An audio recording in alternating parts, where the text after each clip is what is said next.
Is it? Okay. Hello, everybody. This is Dexter Kendrick, and I'd like to welcome you guys all back to the all new Dexter Kendrick Soul channel here on YouTube, your place for relevant astrological advice and psychic phenomena. Please don't forget to like, share, and subscribe to the Dexter Kendrick Soul channel for relevant updates, forecasts, and some other interesting things that are coming down the pipe here in the metaphysical world. Today, we're going to be having a conversation about mediumship. As many of you know, and some of you now know, I'm also a psychic medium. And I'm going to have a little conversation about some distinctions between psychic phenomena and mediumship and what they mean. And then I'm actually going to do an actual reading here with a good friend of mine, Miss Diane. So, so psychic does it mean to be a psychic? Psychic phenomena is whenever an individual is able to have conversations with people about the future that they're creating for themselves, or whenever they're having conversations about the past. Certainly, our future is constantly being created all the time based upon our thoughts, attitudes, and beliefs at the time we have any kind of conversation. And so, when you talk to a psychic, they're going to be tapping into how the landscape is changing and developing itself at the time of your reading in any area. Most people who call me want to talk about love life, career, finances is a big one. Sometimes home life is a big one, or family. Sometimes friendships is an issue, and sometimes the calling or vocation is a conversation that people call to have conversations about with regard to, am I taking the right steps, and is this panning out in the direction I think it is? Most of the time, it's usually a resounding yes. One of the things I tell people who call me for psychic readings is that you can have anything you want in this life as long as it's for your higher good. And the length of time that it takes between your request of something to your higher power or God or whatever you choose to call this energy that holds life together, the amount of time it takes between your prayer and you actually realizing that goal is that your consciousness has to mature. How many of us have asked for something and waited for it and got a little frustrated because it didn't show up, and then after 5 years when we finally got it, we can look back on the period of time we were praying for it and realize we actually weren't ready. We would not have been ready with the skills that it would have taken to handle the blessing the way it was going to be showing up. And so I think in my conversations, at least as a psychic medium, never is the conversation one of doom and gloom. If there is a conversation of something that's coming down the pipe that is challenging for the individual, I always work with my spirit guide to spin that in a positive conversation so that the individual understands why. Things don't just happen for no reason. Even in chaos, there's order to what is showing up in our lives. And the difference between a psychic, which is what I just described, and a medium is that a medium is somebody who is able to talk with energies that are still here on earth in physical form, human beings, and also people who have exited their physical form and are now in union or holy matrimony with spirit, people who are dead, people who have died. And so that conversation can be a little scary for some people, but the important thing that I always emphasize to people in the conversation of mediumship is that as human beings, we are spiritual beings who are having a human experience. And so our bodies are really, our armor. They're the costume that we're wearing while we're having these life lessons that we agreed to come here and have for the period of time that we inhabit them. And when our schooling is over here on earth, we go home again to what some might call heaven. And that's very plain and simple. It's very clear cut. And so the afterlife actually is a life. We're always working on evolving spiritually, even when we're not in these bodies. And so our loved ones do have access to us at all times because they live here in our hearts. And so when you become an energetic being, when you leave this heavy body and become just pure energy, you can be in multiple places at once.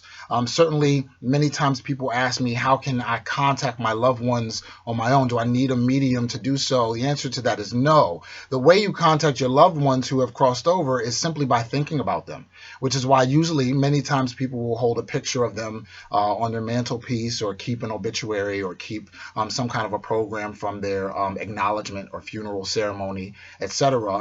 And whenever they can also communicate with you in a number of ways. They can show up by bringing a certain piece of music that reminds you of them out of the blue. They can show up by letting you bump into some artifact or article that they used to own when they were alive, just haphazardly, and then they pop into your head. Those are little signals that they are actually available and very willing and able to communicate with you, and that they have not left. Like I said, I'll reiterate, they can be in multiple places at one time. And so while they're continuing to evolve spiritually, they also can communicate with us who are here on earth. And whenever we're in need of help or assistance, or if we're feeling sorrowful or sad about their passing or them not being here, they will do everything they can. They are authorized by the Holy Spirit, really, to deliver messages of peace and warmth and kindness. So if you've ever noticed, if you've ever gone through a grief period and you were going through something even privately and not telling anybody about, you may have noticed, if you were talking to your loved one or perhaps felt a little raw about their exiting your life, that somebody may have come to you and given you some peace of mind at some point. And it feels, whenever a message comes from a loved one that's crossed over, it feels like a gem. It feels like a gem has been dropped. Somebody says something at the right time, and they could not have known that you were suffering inside. But that word of wisdom comes, and it gives you a peace of mind. So energy is just like that. It's very subtle. You have to pay attention to it. And so while not all psychics are mediums, so not all psychics or clairvoyants have the ability to communicate with loved ones who have crossed over, all mediums, however, are psychic. So all mediums are people who are able to cross with individuals who have, to talk with individuals who've crossed over. They are able to also read your future, the future you're creating for yourself. It's not a conversation of graduation. Some people are ready for that experience to communicate with loved ones who've passed on, and some people are not. And those people have had conversations with God or the higher power, the creator, not to allow them to communicate with individuals who have crossed over. My mom is such a person. She would rather not communicate with loved ones who have crossed over. She'd rather hold them in her heart space, and loved ones do acknowledge that. Also, one thing I'd like to reiterate, the conversation around scare factor, because I love a good horror movie just as much as the other person. I'd like to separate reality from Hollywood. So Hollywood is all about creating a story that is dramatic, overly dramatic, so that it grabs your attention and gives you some kind of emotional rush. And so there's a difference between that and what happens in the reading. While there might be an emotional rush, a flood of emotions from personal experience, your loved ones will never send anything to you that is scary. They will not appear in your closet to scare you. They're not hiding underneath your bed to sneak out when you're least expecting it. And, they certainly are not waiting for you to go in the kitchen to do the dishes to turn the lights off. But they can use certain frequencies to communicate with you, such as manipulating the lights. If you notice lights are flickering and you kind of have a sense that it might be a certain loved one, then it's probably that loved one. They can also manipulate energy, such as fire, like candles and firelight. They can also manipulate that. They can manipulate electronics like our radios or our CD players. They can help to manipulate frequencies on a larger level, which is why you'll just turn to a radio station just as a certain song that reminds you of somebody comes on. Or you walk into a house that you haven't been to in a while, and you get a whiff of a fragrance that you haven't smelled since that individual used to wear it. And that is the individual showing you that they are present. And so with that being said, I don't want to do too much theory talking. I really would like to give Diane here an experience of what it's like to get a reading from a medium. And the thing about contacting loved ones, I always say it's kind of like making a phone call. And so sometimes you get the person you're calling for. Sometimes you get voicemail. And sometimes someone else answers the phone. But we're going to take whatever we receive and, with a grateful heart and see what shows up. I have no doubt we'll be able to have some kind of a valuable experience in this conversation. All right, so Diane, are you ready? Yes. All right. So I'm just going to take a second to just tune in. I use a crystal ball because it enhances my vibration. Crystal, of course, comes from the earth, and I'm just going to take 2 seconds to slow down my heart rate.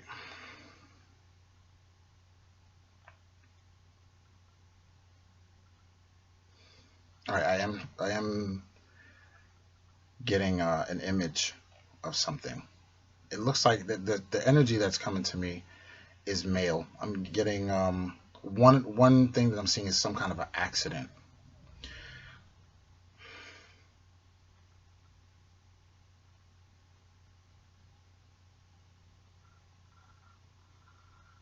Yeah, I'm seeing some kind of an accident. Are you familiar with that at all? Does that stand out to you at all? His wife was killed in a car accident. There's an accident. I see chalk on the ground. It looks like chalk was on the ground or something like that. There seems to be some kind of an outline, and there I'm getting a name. But with names, the syllables are not always clear. It looks like it might be. I don't know if it's Eric or the E is prominent, like a eh sound, or a R, like a R. Mm-hmm. Yes. What name is coming to mind to you? Ray Jeffrey. Ray. So the R, Ray. Okay, Ray. Hmm. All right. So for some reason, I'm getting some kind of a sensation in my head. Um, and I don't know if he had like migraines or something like that. Did he ever have some kind of a head injury or wound or migraines that you knew of? He got headaches. He got headaches a lot. Okay, he's starting to talk about food and talk in terms of moms. He's saying like moms. I don't know. Did he call you mom or was he really close with his mom? He was close to my mom. Oh, he was close to your mom. Well, his mother, yeah. Okay. All right. Yeah. So he's giving me some conversation about enjoying food and a certain type of salad or something. It looks like salad he's showing me. Is it like egg salad or chicken salad or I don't know. I don't know. You don't know? Okay. No. Was he like some kind of a fan of her cooking or something like that? Years ago, when she was really into her cooking a lot, he enjoyed her food. That perhaps seems to be something that perhaps she would know. Like there's some kind of salad. Maybe she made him something one time that he really, really enjoyed. I know he liked my tuna mac salad. So there you go. Yeah, there you go. There you go. Okay, perfect. He talks in slang. He's like, um, he's happy, of course, where he is on the other side, but he's saying, man, I miss y'all. He's saying that. Like I'm not paraphrasing. Do you know what I mean? Mm-hmm. Like, man, I miss y'all, man. Um, Especially moms, and he's saying moms with a S, like moms. I don't know if he talked like that. Mm-mm.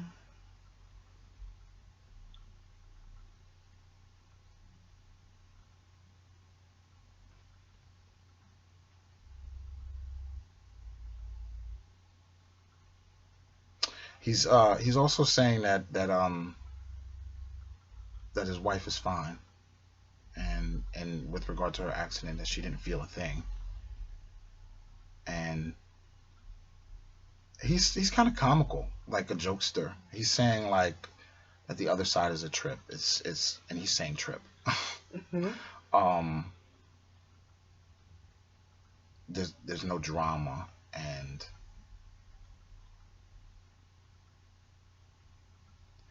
everything makes sense. I've been hearing that a lot lately from loved ones who come through.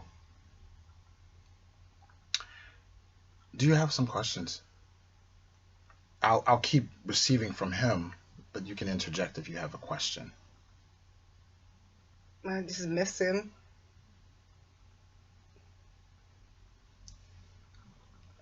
He was my older brother.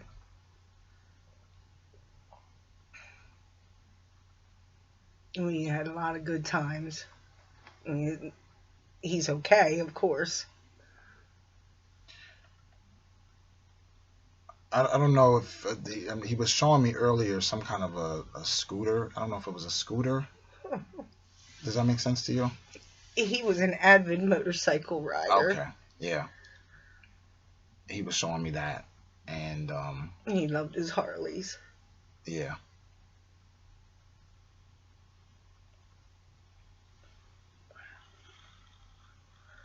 Mm. I have some tissues here if you need them.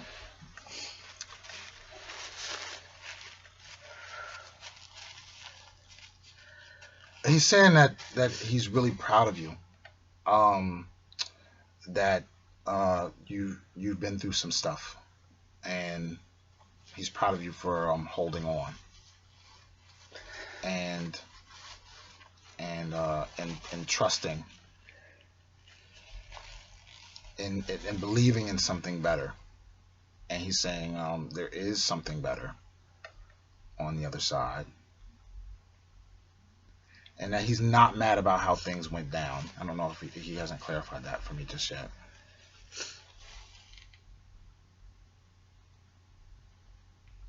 I do believe I know what he means by that. And he's saying you had to do what you had to do. Ooh. Oh. Like you told on him. Somebody told on him or something like that. There seems to be like.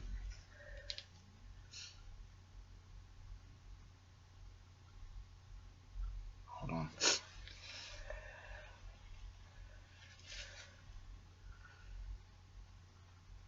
Yeah, he's saying none of the stuff from back in the day matters in the way that it did at the time. Like he's not attached to actions that were taken um, on his behalf. He understands that he had some lessons he had to learn, and while at the time he may have felt betrayed and and lonely, that he's it's a memory. Like it, he doesn't feel it anymore. Do you know what I mean? Like he's exited um he's exited his feelings about the choices that you as a family had to make. Did you cut him off or something like that? Long time ago. Yeah. And then we had gotten back into brother and sister where our relationship got and grew. He said he was not a trustworthy person. He said he knows he was not um what you may have wanted as a brother, but he had his own lessons to learn. He's emphasizing that because that's at the end of the day what we take with us, I guess. I was adopted, and his father is my natural father, and there was a lot of jealousy Mm. on their part, my Mm. two brothers. Mm. Okay, that's why he's saying he understands. He was very a hard person. He's emphasizing that he was hurting too. Um, at the time. The good thing is that when we cross over, hindsight is really 2020. So he's saying that at the time um he was also hurting, and he didn't fully accept your mom. Was it your mom? Was it your mom, or there's somebody new? There was somebody new that came into his world along with you. Yes. My daughter. Oh, okay. There was. Then did he? What was his relationship with his mom? Was he saying there was something? Well, he had they were okay, and then there was a lot of how can I say this? If it wouldn't be for dysfunctional, we have no family. I got you. Yeah. So he was saying that he was hurting, and of course, hurt people, and so that you actually didn't do anything wrong, and I know he was upset a lot because nobody would ever tell me the truth. okay.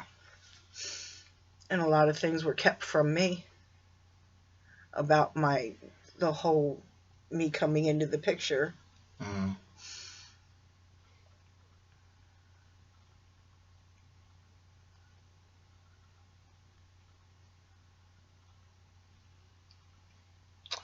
He said that he has made peace with your dad,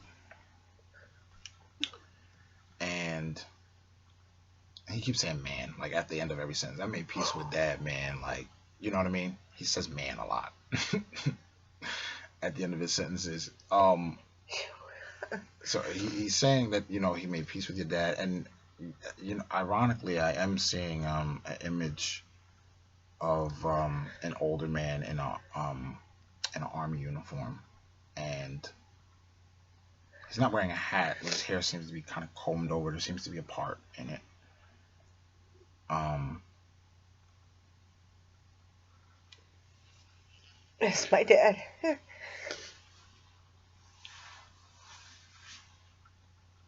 he has like a heavy voice, like it's a thick, heavy, kind of deep voice.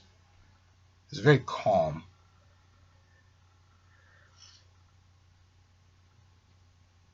And of course he's also saying that he misses you, and that you'll see each other again. He's emphasizing that that's that's inevitable. That this isn't home. He's home. Um, and that he commends you for taking care of your mother. He's commending you for taking care of your mom and doing some things that you didn't have to do. He understands you didn't have to, and it's not always easy. But that things that make sense to you in your heart always make sense. They're always the right decision, even though you might be feel punished um, for doing them. He's saying that you're very strong. You were always strong, and that even when you were a little girl, you were strong. He's showing me some kind of an outfit. I don't know. It looks like a little like a dress, and then there's like stockings, and then there seems to be like shoes with a strap, some kind of strap. They look dark, like black, perhaps. I don't know if that's like an outfit from some special event or occasion. Um, but that you always held yourself with dignity, like a princess. That's kind of the energy he's giving me, and that's actually what he's saying. Yeah, he used to get upset because my dad would always call me his princess. Ah, there we go. Okay. Who used to get upset? Your brother? My brother. They're both here, like they're both chatting. Do you know what I mean? Um,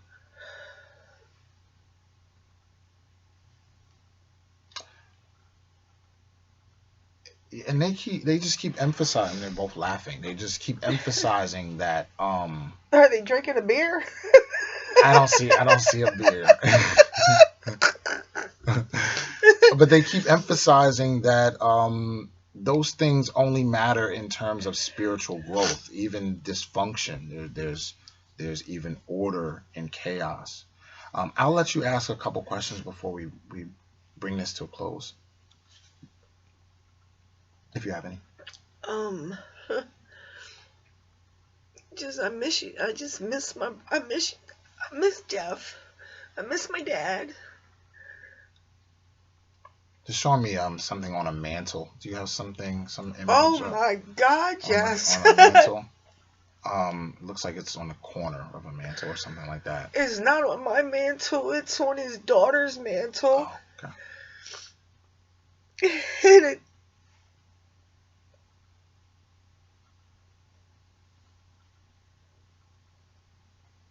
are you cool? Um, One of them, I'm not sure where they're both talking simultaneously.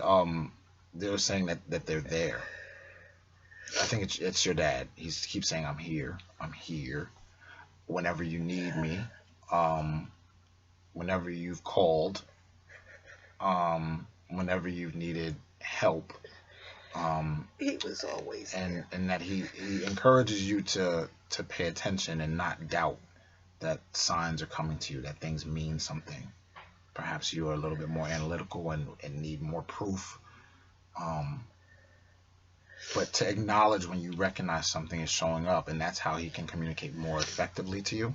Mm. Um, because um, they do both communicate with you. Wow. And I often talk to my dad a lot. People think I'm crazy, but He's saying, don't worry about them. You're talking to him. I miss you, Daddy. Yeah, and he's saying that he misses you as well. Or he said, I miss you too. I won't paraphrase. And anytime you need him, call. And your brother is saying, me too. Me too. Real talk. And do you have one last question? Yeah, how's the bucket? Give me a second.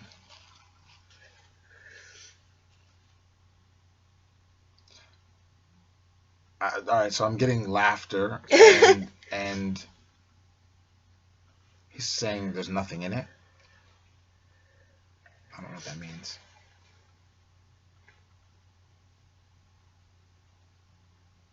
And now he's saying, you tell me. We did what you asked with the bucket.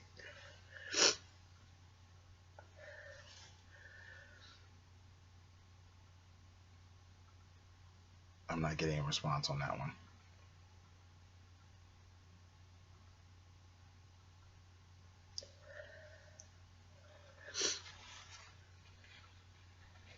Anything else?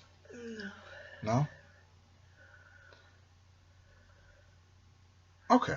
So you'll probably notice over the next 24 to 48 hours that you're beginning to see with new eyes. You're being in my presence and me going higher up and you communicating effectively with your loved ones is going to heighten your sensitivity for a period of time. I know whenever I get a reading, I'm hypersensitive to energies, so you're going to be picking up other people's emotions more easily and picking up on things that people are not saying verbally, etc. And so just, notice it if that's something you'd like to enhance in order to be able to more effectively communicate with your brother and your father and any other loved one. That's energy that you have inside you. And one thing I'd like to emphasize to the audience is that all of us as spiritual beings have psychic abilities. How many times have we finished somebody's sentence at the same time as them, or how many times has the phone rang or we received a text message as soon as we're thinking about someone who is also thinking about us at the same time? That's a form of telepathy. And so energy travels. And once again, I'd like to invite everybody to like, share, and subscribe to the Dexter Kendrick Soul channel. Also, you can follow me on Instagram and on Facebook at Dexter Kendrick Soul for the both of those. And I will be coming forward with more forecasts, updates. I'm probably going to be doing some more readings here in October, since this is the season where we emphasize how we are spiritual beings and we reflect on loved ones past. So I want to thank you all for joining me this evening. I want to thank you, Diane. Can I say something though? Sure. Dealing with you saying about the mantle and the bucket. When before my brother passed away, my brother said he knew he was going to hell. So before, he says, just do me one favor. He said, go get me an ice bucket. He said, and you put me in the ice bucket. You have me cremated and you put me in the ice bucket. And you put me on my mantle. And the ice bucket's sitting on my niece's mantle, which is his daughter.